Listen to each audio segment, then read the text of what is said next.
Korban bencana gempa 2023 Kepulauan Tanimbar pertanyakan pemotongan dana bantuan. Lebih dari 640 kepala keluarga korban bencana gempa tahun 2023 di Kabupaten Kepulauan Tanimbar mengaku hak mereka dipersulit oleh oknum pejabat di Badan Penanggulangan Bencana Daerah BPBD KKT. Dugaan praktek kong kali kong dalam penyaluran dana hibah turut mencuat dengan keterlibatan pihak ketiga atau supplier dalam proses pencairan bantuan. Dana hibah sebesar 16 miliar rupiah yang ditransfer dari Badan Nasional Penanggulangan Bencana atau BNPB ke rekening induk BPBD KKT pada tahun 2024.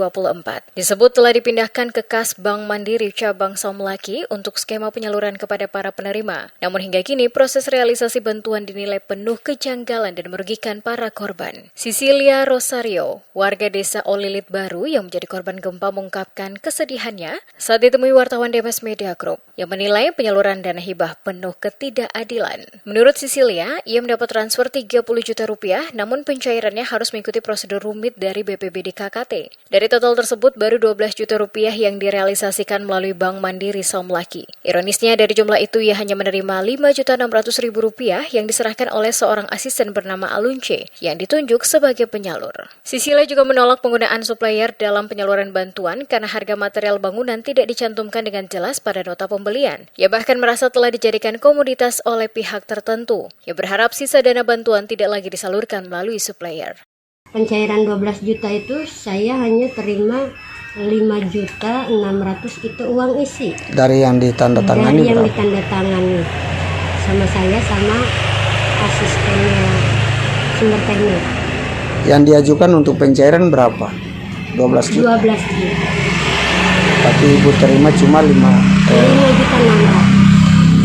Senada dengan Cecilia, Karel Snyopain dari Desa Olilit menegaskan bahwa BPBD KKT seharusnya menyalurkan dana langsung kepada korban tanpa pihak ketiga. Karel menuturkan bahwa rumahnya sudah selesai dibangun kembali pasca gempa dan ia sudah kembali tinggal di dalamnya. Karena itu pengiriman material bangunan dinilai tidak relevan dan hanya merugikan korban. Hingga kini dana hibah yang seharusnya diberikan kepada korban dengan kategori rusak berat, sedang dan ringan belum juga dibayarkan secara penuh. Padahal gempa magnitudo 7,4 skala Richter pada 2023 telah menyebabkan lebih dari 640 rumah rusak.